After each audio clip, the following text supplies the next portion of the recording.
Okay, so you remember all those math teachers that you had when you were in school, and they used to tell you things like, you're going to use this every day of your life, and they usually said that when you were dealing with a concept like algebra, trying to get that ridiculous concept of putting letters and numbers together and then wondering why it didn't work.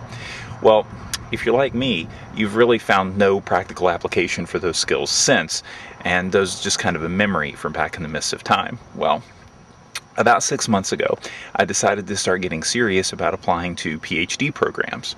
Well, my master's program didn't require a GRE score, but I'm going to need one for my PhD program. So, like a good student, I got out my wife's old GRE practice book and I took a look at the quantitative section. I mean, it can't be that hard, right? I'm an adult, I have fully developed logic centers, and I just needed to see what I was up against. I mean, it's math, it can't be that hard, right? Right? I had a meltdown. I didn't even know what the book was talking about. It wanted me to expand a square and do something to this equation. It didn't even sound like it might be legal in some states. So I go off to the local Barnes & Noble and I buy a current GRE prep book. And I'm confronted with these words right here. No calculators. No calculators? Are you serious?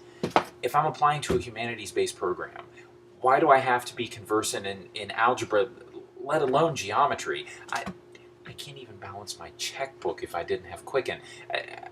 Were my hopes for a PhD to be dashed because I'm numerically challenged? I don't know, numerically challenged? That sort of sounds like a diagnosable condition. Maybe I could get an allowance for that?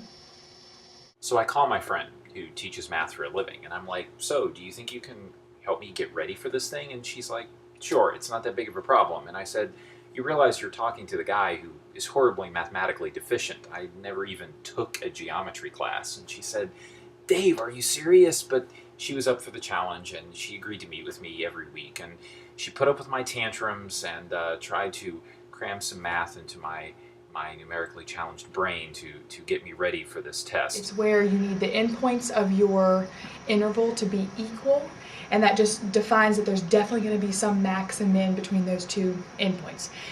So you got to make sure that your function is continuous and differentiable on the closed interval, all right?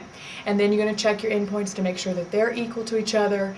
Then after you do that, check and make sure that your derivative is going to be equal to 0, setting it equal to 0, solve for it. And then once you get that, plug it back into your original function, and you'll be able to find that exact point where the slope is going to be identical to that horizontal slope at the bottom that your endpoints make. Okay? All right, now let's talk that formal definition of a limit, epsilon delta definition.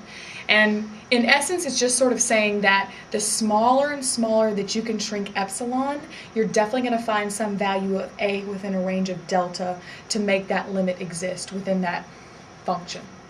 Okay?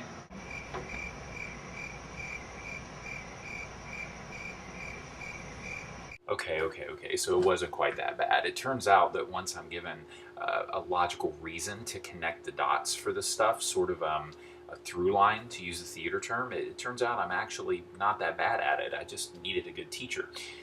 But it still brings me back to my original question. Why, in applying to a humanities-based program, do I need to be so conversant in this stuff? I mean, it's not like I'm going to be a computer scientist or an engineer. Even in the psychology world, there's software that's written to take care of the statistics for you, right? So why do I need to prove that I'm conversant in this area? I think maybe it's symptomatic of something bigger.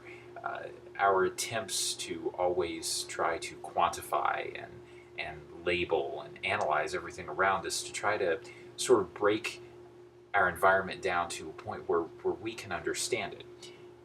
And I wonder if that's why we elevate the sciences so highly in our educational system while we sort of let the humanities and the arts fall by the wayside. Maybe because we're so busy trying to make sense out of what's around us that we forget that there's mystery in the universe, and maybe that mystery is okay. But maybe I'm biased. I don't know. Let me know in the comments. Tell me what you think. In the meantime, I gotta go study.